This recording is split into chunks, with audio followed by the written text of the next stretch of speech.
Honorable Member Lavery. Thank you very much, Mr. Speaker. Mr. Speaker, I would like to join my parliamentary colleagues with leave from you to wish this Parliament a very joyous and peaceful season as we commemorate the birth of the Prince of Peace. Permit me to also explore the elasticity of those greetings to extend it to my constituents. My people of Auger Black Bay, Labrie Village, Montpaul, Maguit, Mont-Leblanc, Olibo, Laguas, Béwanger, Laho, Bans, Adoudou, Valier, Montazi, Baye, Majomel, and Herald Estate. Mr. Speaker, members opposite were quite correct in saying that if they didn't see any big debate with what they have presented to this House. And I agree, Mr. Speaker, that there was no need for them to have opened many doors to allow the debate to enter areas that sometimes are not even of marginal relevance to what is being discussed. I want to indicate that nobody on the opposition will oppose any measure that will bring relief to the poor people of this country. But for the government side to now, Mr. Speaker, try to suggest that we are insensitive to the plight of the poor was rather shocking to me. And so I want to remind this Honorable House that during the years of plenty, when many foreign governments were donating vast sums of money to this country to invest in essential infrastructure, most of our communities were without water and electricity. It had to take the Labour Party between 1997 and 2006 to address that particular deficiency. And you have heard me in this House, Mr. Speaker, before, indicating that in 1992, the United Workers' Party planted poles at Lahore and Béwanger, claiming to bring electricity to the people of that area. They had pipes lined up. They won the general elections. You know what they did, Mr. Speaker? Give a contractor a very lucrative contract to go and uproot every single pole and to take back the pipes. In 1997, when the Labour Party got into office, within the first 100 days, we started to address that deficiency. In fact, we gave free connections, free water connections, so that people can now access water in their homes, Mr. Speaker. Our people used to use candlelights and lamps to study.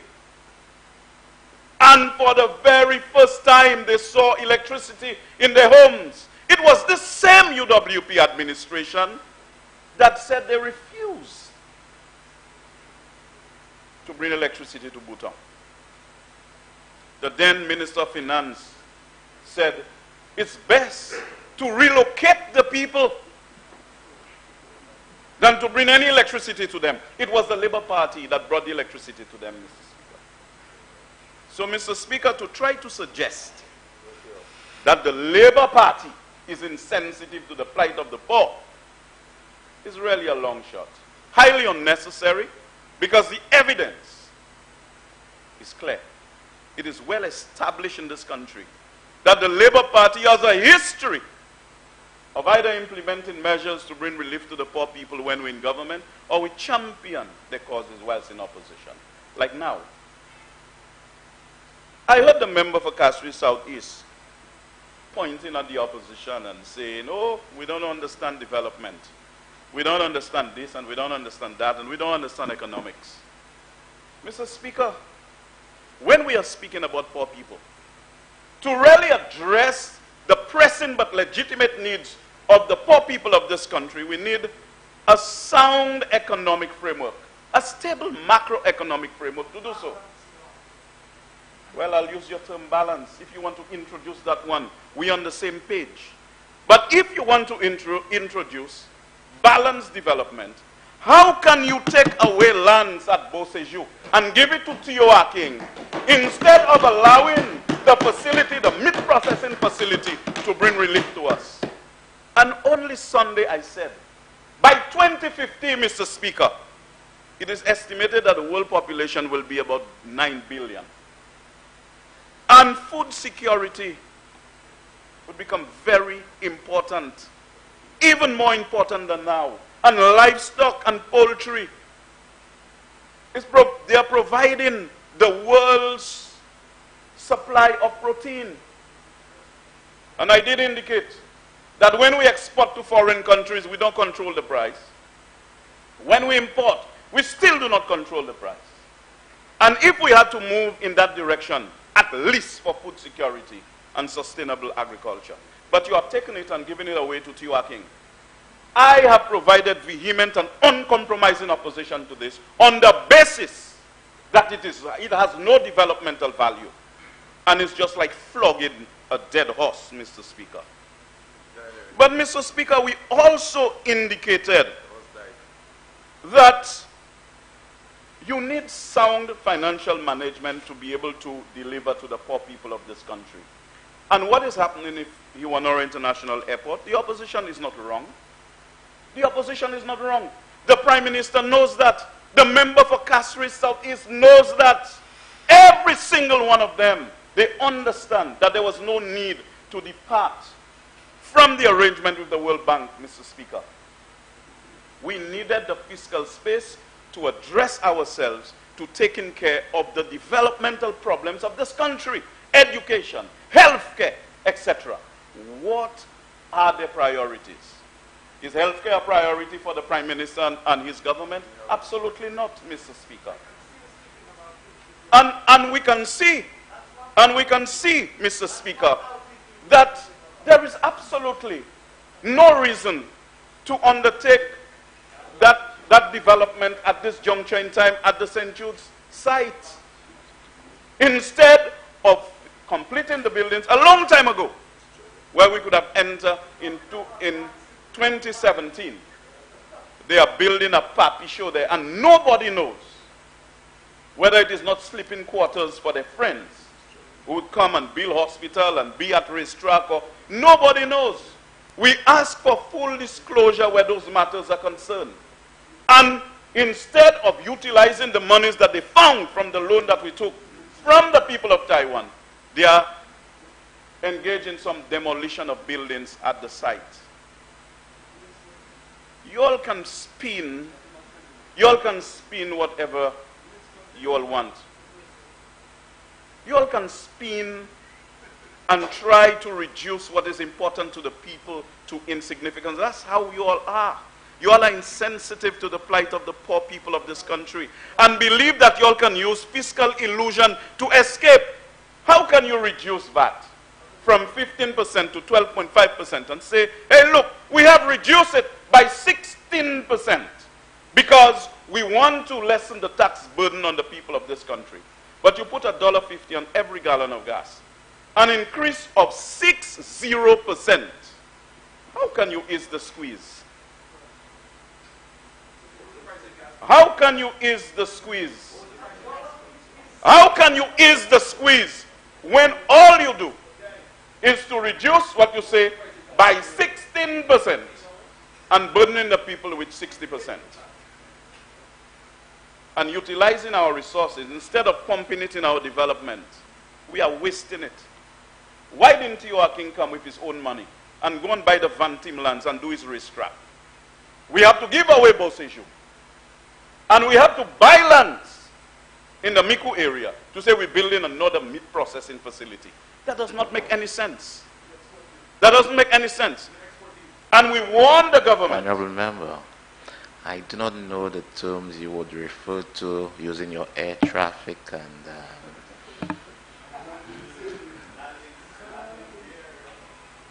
but you I am on course, you know. Well, I am on course in this debate. Your Because trajectory, you call it?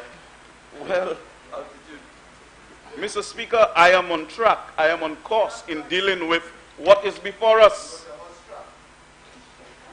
Because that's very important. We cannot be speaking about development when No, we I do don't not have have an a sound issue. economic framework. I don't have an issue with your development. Always remember what is the motion before us, and wherever you go, you tailor it to that. That's yes, all I'm saying. Of course, That's I'm all I'm tailoring saying. it to it, Mr. Speaker. I am.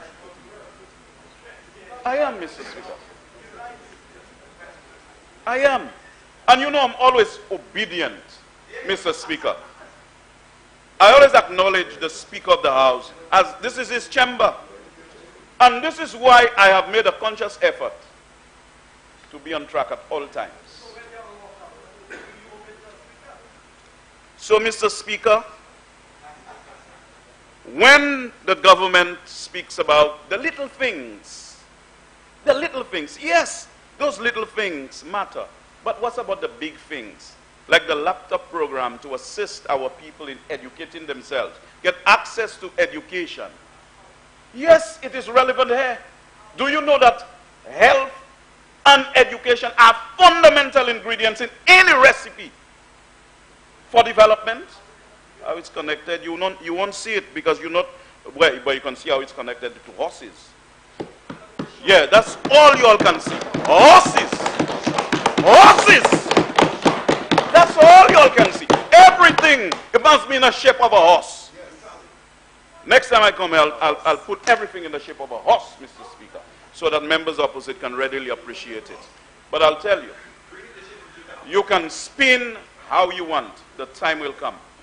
The time will come where the court of public opinion will make a determination. Finally, the court of public opinion will prevail on such matters. But it is incumbent upon me as the representative for Labri to stand in this house and speak to the issues in a very sincere fashion. In a very sincere fashion. And for those who believe that horses should take priority above the people of this country, anybody who comes to this house and believes that horses should prevail, you will have to deal with your constituents.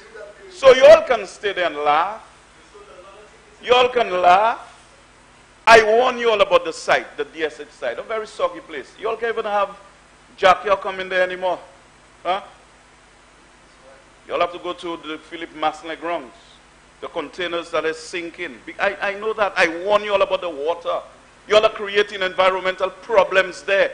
And then you tell me you care about the people. You all are focused on one thing. It's horses, horses, horses. But don't worry. If the people of this country believe that your priority, where horses are concerned, is the way to go, that horse manure will grow the economy, then you win. But I think that the people of this country know better. So, Mr. Speaker, I take my brief comments to its logical conclusion by indicating that I have absolutely no problems in easing the squeeze on the poor people of this country. Any little thing to bring benefits to them, but the big things matter, like education and health care. Thank you, Mr. Speaker.